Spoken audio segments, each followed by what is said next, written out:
Poster में हमें एक इमोशनल साइड भी दिख रहा है, रोमांटिक साइड भी दिख रहा है, अगर थोड़ा सा बताया हमें फिल्म के बारे में। तो ये हमारे डायरेक्टर हैं और राइटर भी हैं, तो जगत जी बताएंगे बहुत अच्छे से। जी थैंक यू सो मच, आप सबका आपने समय निकाला यहाँ पे आए, बहुत बहुत आभारी हैं। एक नए फिल्म मेकर, एक नए फिल्म प्रोड्यूसर, डायरेक्टर और एक नए प्रोडक्शन हाउस को आप लोगों की बहुत ज़्यादा सपोर्ट की ज़रूरत होती है। हमें मान सम्मान देने के लिए बहुत बहुत धन्यवाद हम दोनों की तरफ से। आपके प्रश्न पे आते हैं। क्रिस्पी रिश्ते, जैसा कि नाम है, रिश्ते भावनाओं की फ़िल्म है, रिश्तों की फ़िल्म है, इमोशंस की फ़िल्म है। क्रिस्पी नाम है क्योंकि यूथ से रिलेट करती है। क्रिस्पी एक ऐसा वर्ड है जिसके अंदर चटकारापन है, थोड़ा खट्टा थोड़ा मीठा, तो और दोनों एक दूसरे के पूरक हैं। रिश्तों का ताना बाना म्यूज़िक के माध्यम से पहली बार शायद किसी फ़िल्म में इस तरह से बुना गया, ऐसी हमने कोशिश की है। 15 गानों को लेकर के इस फिल्म को बनाया है। और आपने कहा कि हर तरह के इमोशन इसमें दिखाई दे रहे हैं, बिल्कुल सही है। जैसा कि हमारे जीवन में हर रिश्ते में हम हर तरह के इमोशंस को महसूस करते हैं, एक्सपीरियंस करते हैं, वहीं हमारी ही ज़िंदगी से उसके इर्द गिर्द से उठा के इस कहानी को बनाया है और ये आपके सामने है क्रिस्पी। अब देखिए, इस फिल्म का सबसे बड़ा मैसेज ये है कि जब दो लोगों में शादी होती है तो वो दो परिवारों में शादी होती है। आज जिस तरह से डिवोर्स का कल्चर बढ़ रहा है, मैं व्यक्तिगत रूप से मानता हूँ कि ये सही नहीं है। कोई नहीं चाहता कि उसका घर टूटे, उसका घर बिखरे। कोई माँ नहीं चाहती कि उसकी बेटी की शादी हो तो वो अपने ससुराल में जाके किसी भी प्रकार की कष्ट का अनुभव करे। हर माँ ये चाहती है कि उसका ससुराल में उसका बेटी प्यार से सुखी रहे, कभी उसका घर ना टूटे। तो यही मैंने इस कहानी के अंदर दिखाया है कि परिवार की वैल्यू क्या होती है, रिश्तों की अहमियत क्या होती है, एक होके जीने की अहमियत क्या होती है। तो वो शादी के बाद ही हम जो जीवन में देखते हैं वही कहानी है। सर, एक वक्त हुआ करता था राष्ट्रीय इस तरह की फिल्मों के लिए जाना जाता था, और आजकल चीज़ें बदल चुकी है कोविड के बाद से। तो आपको लगता है इस तरह की जो यंग जनरेशन है इस तरह की फिल्मों को पसंद करेंगे? क्योंकि आज की जो जनरेशन है, मुझे नहीं लगता कि लॉन्ग टर्म रिलेशन में विश्वास रखती है। तो कैसे रिलेट कर पाएगी आज की जनरेशन इस तरह की फिल्मों को? आप देखेंगे तो आजकल एनिमल जैसी फिल्में चलती है जो फुल ऑन एक्शन होती है। आपको लगता है इस तरह की ऑडियंस आज मौजूद है सिनेमा देखने के लिए? जब तक धरती पे इंसान का वजूद है, प्रेम, प्यार, प्रेम जो एक इमोशन होता है वो कभी नहीं हट सकता। और हम किसी एक पर्टिकुलर इमोशन की बात नहीं कर रहे हैं। वो प्रेम माँ और बेटी के बीच में होता है, पिता और पुत्र के बीच में होता है, भाई भाई के बीच में होता है, पति पत्नी के बीच होता है, बहन भाई के बीच में होता है। तो प्रेम का वजूद कभी ख़त्म नहीं हो सकता, उसकी अहमियत कभी ख़त्म नहीं हो सकती।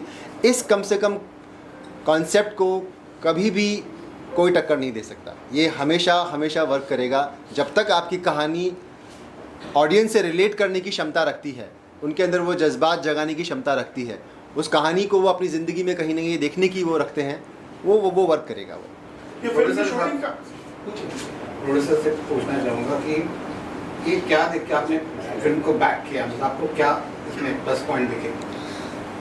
देखो, फिल्म मेकिंग क्या होता था ये मुझे नहीं मालूम था जब हम मुंबई आए थे। तो 2018 में मुंबई आए और उससे पहले मुंबई आया भी नहीं था मैं।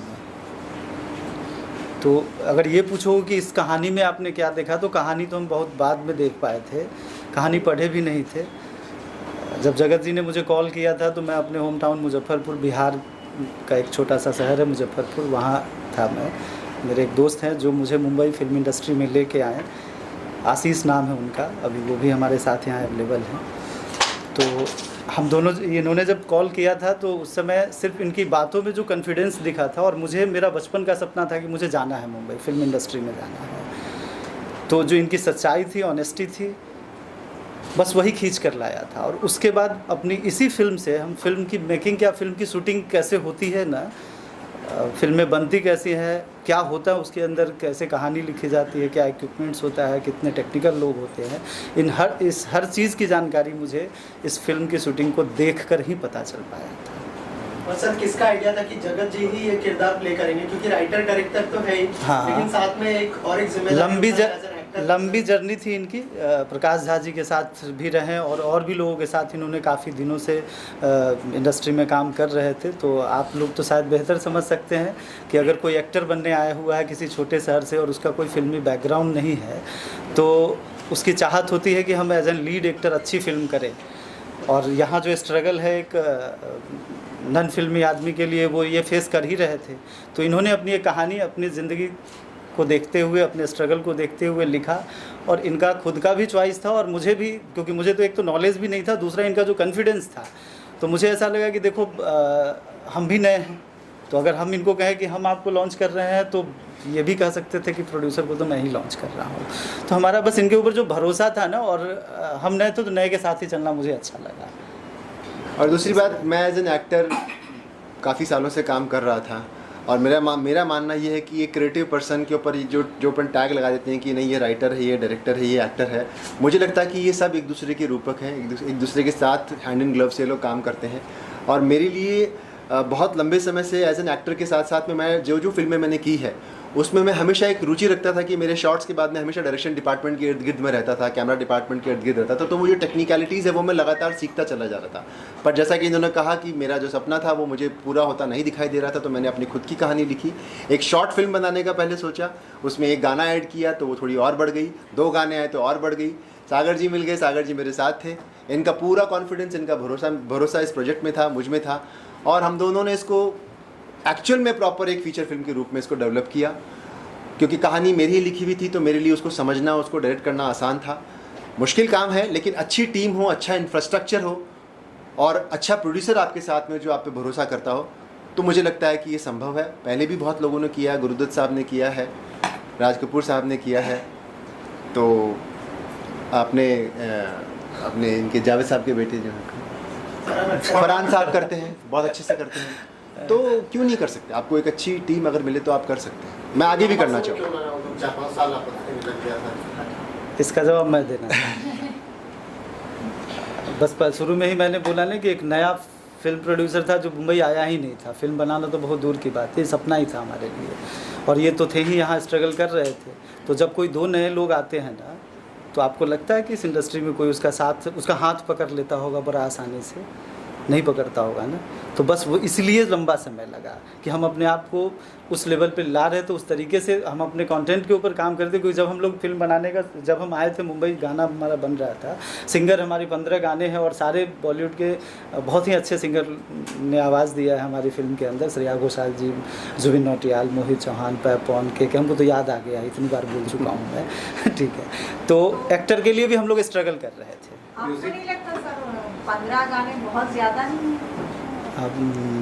आप कल आजकल की जो फिल्में हैं उसमें बहुत कम गाने होते हैं। सर राजश्री की फिल्मों में ज़्यादा गाने हुआ करते थे, जैसे हम आपके हैं कौन वगैरह में 8-9 गाने भी सब बहुत लगा। देखिए, ये एक इमोशन प्रधान फिल्म है, भावना प्रधान फिल्म है, और इमोशन को स्क्रीन पे जब हम प्रोजेक्ट करते हैं तो या तो आपके पास में फेसेस हों, शाहरुख खान साहब का फेस हो, माधुरी जी का फेस हो, जो आपके स्क्रीन से ऑडियंस के साथ में वो बाइंड कर सके, वो ग्रेविटी क्रिएट कर सके। अगर वो नहीं हो, जैसे कि नए प्रोड्यूसर डायरेक्टर को वो नहीं मिल सकता है, तो एक और चीज़ है, वो है म्यूज़िक। आप रेडियो पे गाना सुन करके भी उससे कनेक्ट हो जाते हैं, अपनी ज़िंदगी की अपनी यादों से उसे रिलेट करने लगते हैं। मैंने म्यूज़िक को वो माध्यम बनाया जिससे मैं अपनी कहानी की जो भावनाएं हैं, जो इमोशन है, वो लोगों तक पहुंचा सकूं, उनके साथ वो बाइंड कर सकूं, वो ग्रेविटी क्रिएट कर सकूं। ये जो गाने हैं इस कहानी के अंदर इस तरह से फिट किए गए हैं कि ये अपने आप में गाने नहीं, ये डायलॉग्स हैं। ये डायलॉग्स हैं जिसके अंदर देश के, जैसा कि इन्होंने भी बताया, बड़े बड़े सिंगर्स से अपनी आवाज़ दी है। आपको ऐसा महसूस नहीं होगा, ये मैं दावे के साथ कह सकता हूँ, इस पर मेरा पूरा भरोसा है कि आपको ऐसा महसूस नहीं होगा कि आपने 15 गानों की फिल्म देखी है। किसी भी गाने में कोई लिपसिंक नहीं है, ये पहली बार ऐसा हुआ है। 15 गाने हैं और एक भी गाने में लिपसिंक नहीं है। हैंड इन ग्लोव्स, वो इतने जेल किए गए हैं गाने उस फिल्म के अंदर कि आप जो ये प्रश्न पूछ रहे हैं, शायद उसके बाद में आपको लगेगा कि नहीं, ये तो ठीक ही लग रहा था।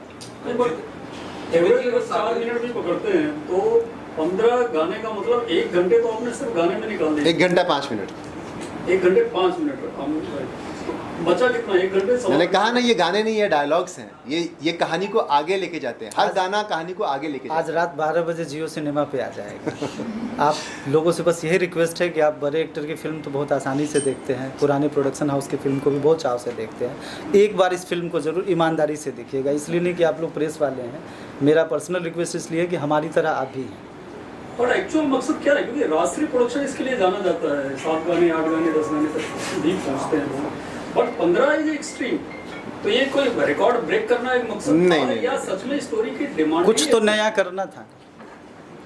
कुछ तो नहीं, हम उस भीड़ के हिस्से ही बन के रह जाते तो फिर क्या फ़र्क पड़ता है हमें और लोगों में। चलिए अभी तो रिलीज होने को है तो देखेंगे तो बस देखिए, एक यूनिक एक्सपीरियंस होगा। जरूर, और प्लीज़। शेयर भी करिएगा, बहुत ज़रूरी है हम लोगों के लिए आपका साथ सपोर्ट। नहीं, हमारे पास 6 म्यूज़िक डायरेक्टर्स थे, अलग अलग लोगों का चुनाव किया गया, धुनों को ढूंढा गया, गली मोहल्ले में जाके जगह जगह जाके डोर टू डोर जिसको कहते हैं कि हमने सर्च किया कि हमको कैसा म्यूज़िक चाहिए, किस तरह के गाने चाहिए। और लिरिसिस्ट भी इसमें 4-5 लिरिसिस्ट हैं इसमें, एक आध गाने मैंने भी लिखे हैं, बाकी अजय गर्ग हैं, राजेश मंथन है, अमिताभ रंजन है, और भी लोग हैं। जगत जी, सागर जी, आपको सलोन से सवाल ये है कि आपने गुलशन साहब का नाम लिया, उनकी फिल्में भी प्यासा, साहिबी, गुलाब, वो भी कुछ इसी तरह की कुछ कहानियों, जैसे आपकी कहानी आपको फिल्म तो ऐसी ही कुछ स्टोरी के साथ जुड़ी हुई रहती है। तो क्या आपकी भी कहानी उनसे इंस्पायर्ड है, उस तरह की थोड़ा बहुत एलिमेंट है इस फिल्म में? अगर मैं आपको उनसे जानना चाहूँगा। देखिए, मैं हमेशा से यश चोपड़ा जी, गुरुदत्त साहब, चेतन आनंद और राज कपूर, इनको बहुत ज़्यादा मैंने फॉलो किया, इनको बहुत ज़्यादा मैंने हॉलीवुड उतना नहीं देखा जितना मैंने अपने हिंदी फिल्म मेकर्स को देखा है। और ये मैं बिल्कुल कहता हूँ कि मेरी इंस्पिरेशन जो है वो इन्हीं से आई है, यश जी से स्पेशली आई है। तो रिलेशनशिप्स जो है, मैंने ऐसा कुछ सोचा नहीं था कि मैं रिलेशनशिप्स के ऊपर कहानी बनाऊंगा, वो स्वतः मेरे जहन से ईमानदारी से निकली हुई वो कहानी है। और अब ऐसा लग रहा है क्योंकि मैं इतने वर्षों से ये सब ऑब्जर्व करता आया हूँ, तो मेरी फिल्म में जो आप कह रहे हैं कि ये इमोशंस, ये गाने, ये रोमांस आपको लग रहा है, तो इसमें कोई गलत बात नहीं है कहीं। सेकंड हाफ जो है आपके ट्रेलर का, स्पेशली द लास्ट एंडिंग काफी अच्छे से मोंटेज काफी बढ़िया है, और बहुत ही कम देखने को मिलता है कि हीरोइन हीरो को साथ थप्पड़ मारते हुए ऐसा कुछ है, पति उत्पीड़न है, ऐसा कुछ नहीं, रियलिस्टिक चीज़ है। देखिए, रियलिस्टिक चीज़ है, वो पत्नी है कि वो गर्लफ्रेंड है, वो तो आप फिल्म देखने के बाद पता कीजिए, पता लग जाएगा आपको। लेकिन रियलिस्टिक है, जहाँ बहुत प्यार होता है वहाँ पे तकलीफ़ भी होती है जब दिल टूटता है। तो वो उत्पीड़न नहीं है, वो शायद अपने दर्द का बयान किया जा रहा है। तो बहुत प्यार होता है तो बहुत गुस्सा भी आता है, और अगर आप प्यार झेल सकते तो आपको गुस्सा भी झेलना पड़ता है। स्टोरी रियल लाइफ पे बेस्ड है या कैसे इंस्पायर्ड? ये मैं कहूँगा कि नहीं है तो ये झूठ होगा, क्योंकि कोई भी फिल्म मेकर, राइटर, पहली जो फिल्म उसकी कम से कम होती है वो उसकी ज़िंदगी के अनुभवों से निकली हुई होती है। मतलब कहीं ना कहीं आप अपने अनुभवों को शेयर करना चाह रहे हैं? नहीं, मैं चाह नहीं रहा हूँ, ऐसा हो जाता है। ईमानदारी से अगर किया गया काम है तो वो अपने आप निकलता ही निकलता है, मैं इसको डिनाई नहीं कर सकता।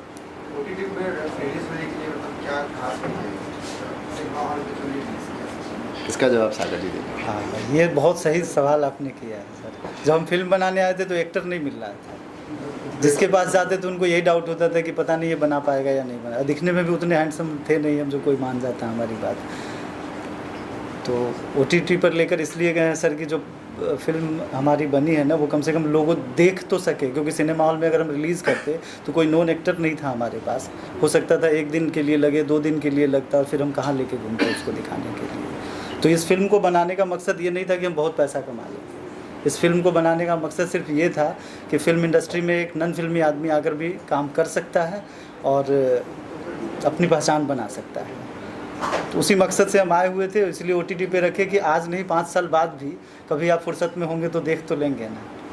हो सकता है सिनेमा हॉल में हमारी फिल्म 3 दिन के लिए लगेगी और आपके पास वक्त नहीं होगा तो कैसे देखेंगे। और देखिए, बहुत खुशकिस्मत है कि देश के सबसे बड़े सब्सक्राइबर बेस्ड OTT ने हमारी फिल्म को अपने पास जगह दी है। हम लोग बहुत आभारी हैं जियो सिनेमा का।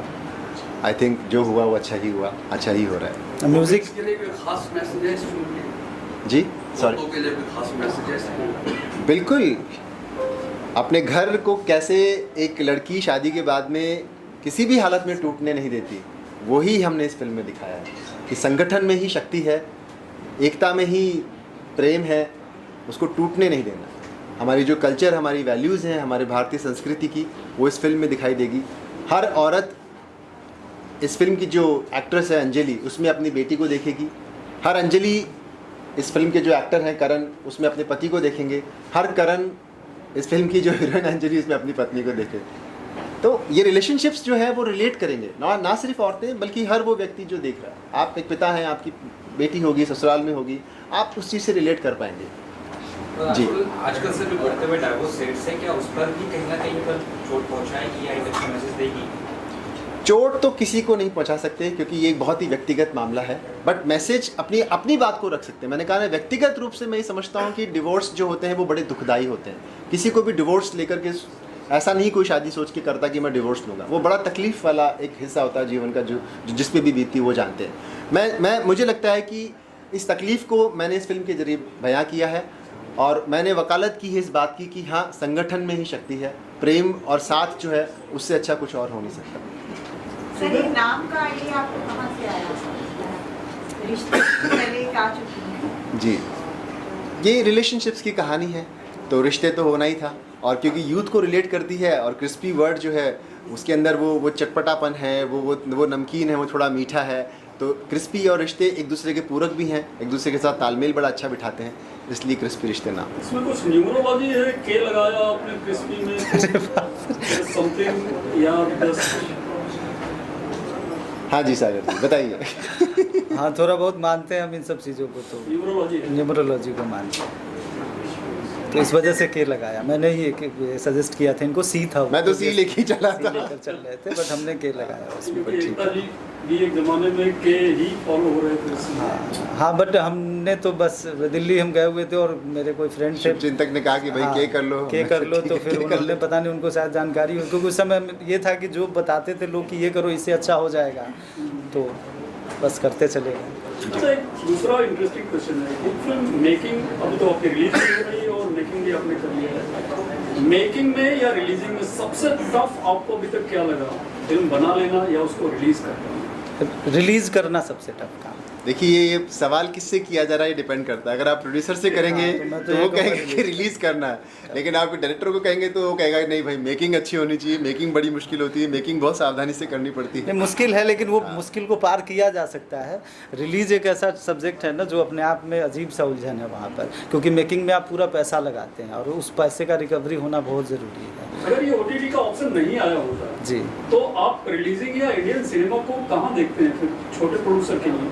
हाँ, तो फिर छोटा प्रोड्यूसर बॉम्बे आता ही नहीं, फिर हम मुजफ्फरपुर में ही होते हैं। मुश्किल तो होता ही है, मुश्किल तो होता ही है। ऐसा नहीं है कि छोटी फिल्में नहीं लगती है, नहीं चलती है, लेकिन उसको वहाँ तक पहुँचाना मुश्किल होता है, बहुत मुश्किल होता है। कितने दिनों में बनी है और लोकेशन क्या है? एक्चुअल में 54 डेज़ की शूटिंग है, लोकेशन जयपुर है, कर्नाटका है, मुंबई है। Thank you, all the best. Thank you, thank you, thank you, thank you, thank you.